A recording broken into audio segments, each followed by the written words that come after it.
De oranje weken waard bekend dat de Sionsberg 3 afdelings plus de acute zorg sluiten mat. In de Weekend Nieuwsshow van deze week wie aanwezig van het CDA Dongerdeel Jouke Douwe de Vries.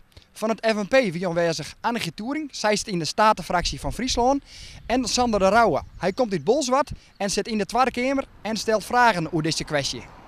Ik wil 2 dingen met die vragen bereiken. Allereerst wil ik gewoon aan de minister duidelijk maken: het CDA kijkt mee en maakt zich zorgen om Sionsberg. Ja. Want daarmee geef ik ook als regionaal Kamerlid een signaal van de minister van: let even op, wij zijn alert hierop en het is ons zorg en we zijn er betrokken bij. Nou, de inhoudelijke vragen, dat is dan een tweede. Wat ik gewoon wil weten, is dat de kwaliteit, dat de bereikbaarheid gegarandeerd wordt. Voor Peerses Moddergat, voor andere dorpen. Als de spoed eerst kan de hulp begelijks,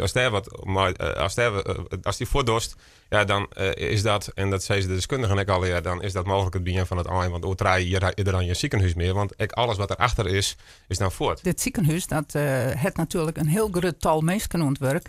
En het zal voor de werkgelegenheid dingen achteruit rennen. En wij denken, voor de leefbrus is die werkgelegenheid natuurlijk van essentieel belang hier in deze regio.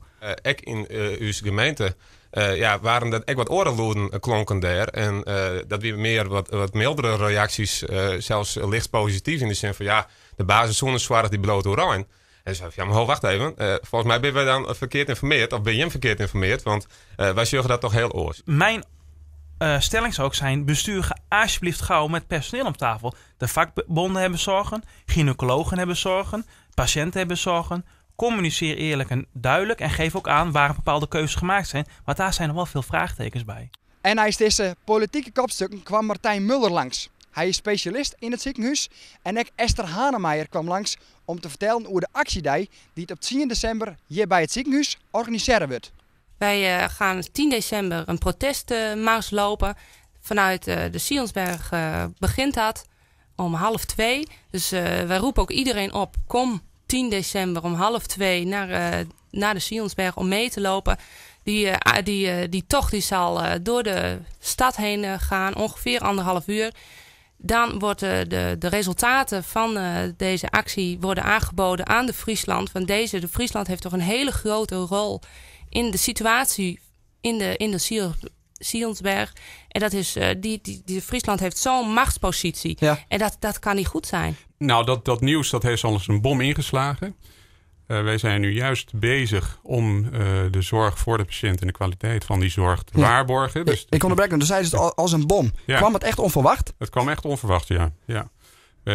Wij zijn in Friesland bezig, onder aanvoering van de Friesland Zorgverzekeraar, om de zorg zo te herverdelen dat de kwaliteit voor de patiënten goed en goed blijft en beter wordt. Daar zijn wij met andere ziekenhuizen en met de Friesland Zorgverzekeraar in gesprek. Dat project heet Friesland Voorop. Nu komt dit nieuws dus als een bom, want wij hadden dit niet verwacht voordat de gesprekken afgerond zijn. Ja. En wij voelen ons nu gehandicapt worden door dit nieuws en door deze besluiten. Want wij zitten nu niet meer als volwaardig gesprekspartner aan tafel. Er is heel veel onrust onder het personeel inderdaad. Mensen maken zich zorgen over de toekomst, maken zich zorgen over hun baan. Er zijn heel veel vragen waar nog heel weinig antwoorden op gegeven wordt.